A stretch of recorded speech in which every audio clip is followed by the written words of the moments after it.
Hi everyone, if you are following along in McGraw-Hill, we are still in Chapter 9, adding and subtracting fractions, but we are moving on to Lesson 9.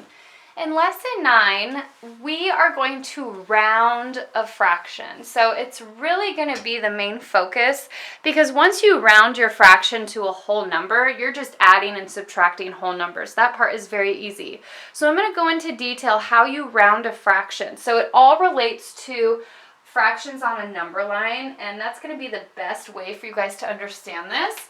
So I'm going to start with just rounding fractions, okay, on a number line. Let's say I have the fraction 7 and 1/3. So here's what this means. Let me redraw this. So imagine this fraction line is really big, but imagine you have 7 1/3 of something. So that means 7 wholes plus 1/3 of a fraction, right? So I already have 7 wholes. So I'm going to start my number line with the 7, whatever the whole number is. But then we're breaking this up into thirds before I can get to my 8, right? 8 would be the next whole. So my thirds are in between, right? So I would have 1/3, 2/3, and I'm actually going to move that over a little bit. And then I would have 3/3. But isn't 3/3 the same thing as a whole, right? If I take a whole and add it to 7, I would get 8. So what I did is I took this 7, whatever the whole number is out here, and I put it as my starting point.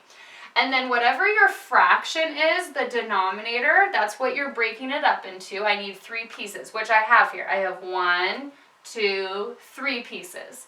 And then whatever number is here, just add 1, and that's going to be your end piece, which is your next whole, which would be an 8.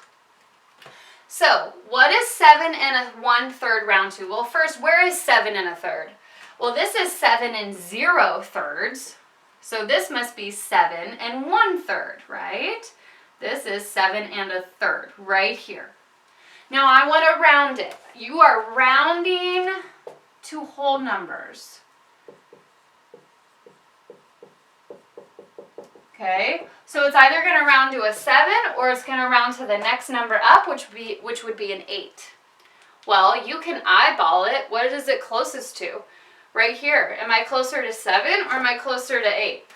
I am way closer to 7, right? So I know that 7 and 1/3 rounds to a 7, okay? I also want you to think of it as, where's the halfway mark? The halfway mark is right about here, half of this entire thing. So because 1/3, this third is smaller than the halfway mark, that will automatically tell you that you're going to round down to the whole number.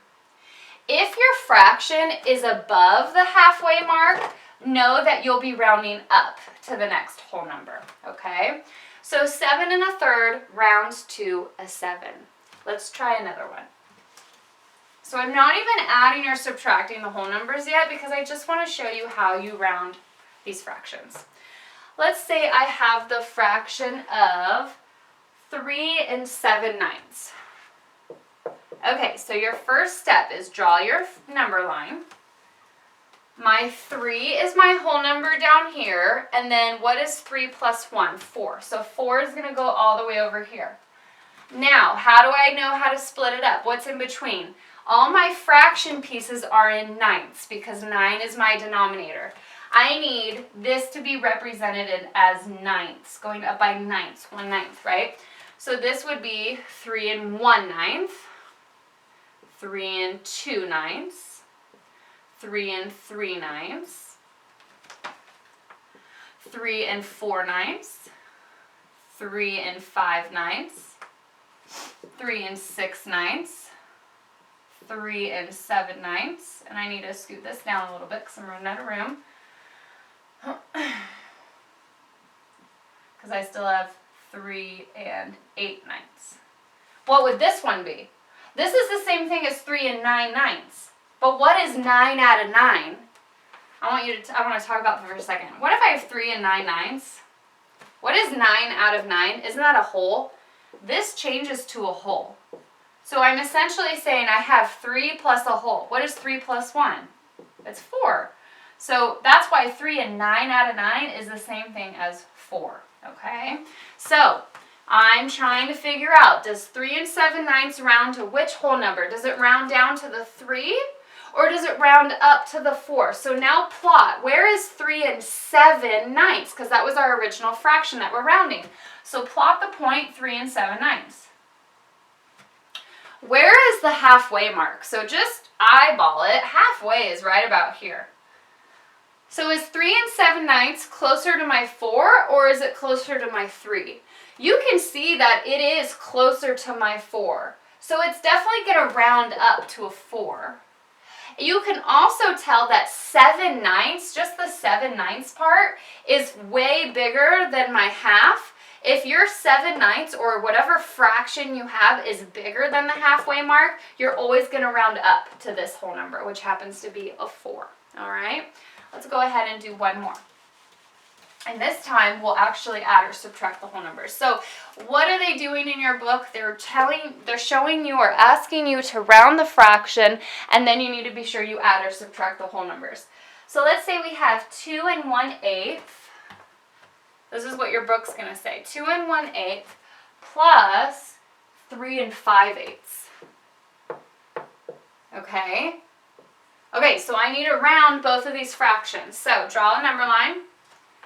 Let's start with this one. This one starts with 2. My next whole number would be a 3, and we need this broken up into 8s because 8 is my denominator. Well, where would 2 and 1/8 be? Wouldn't it be right at the beginning? This would be 2 and 1/8. This would be 2 and 2/8, and so on and so on and so on. Where is 2 and 1/8? It's right at the beginning.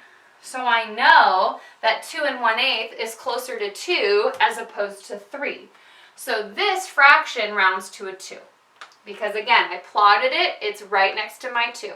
And it's smaller than the halfway mark, right? If it's smaller than the halfway, it's always going to go towards this number over here, which is a 2.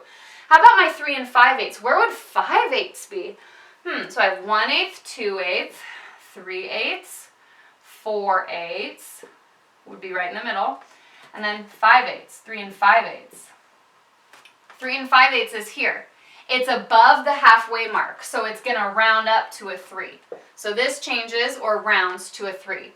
Now check your operation. It was addition, and now I'm just adding those whole numbers. What's 2 plus 3? 5. So we rounded both of the fractions to a whole number. We added the whole numbers and got 5. And that's exactly how you guys do this lesson. So I think the most important part is understanding how to plot the points and how to number your fraction, or I'm sorry, your fraction line. So please take your time on that part. It's not going to be perfect, but again, you can always print out fraction number lines and you can have that as your base, and then you can just use that so that you don't have to create it yourself. I'm going to go ahead and do another video on this lesson just because it's a lot as far as rounding fractions. So be sure to check out part 2 of estimating fractions.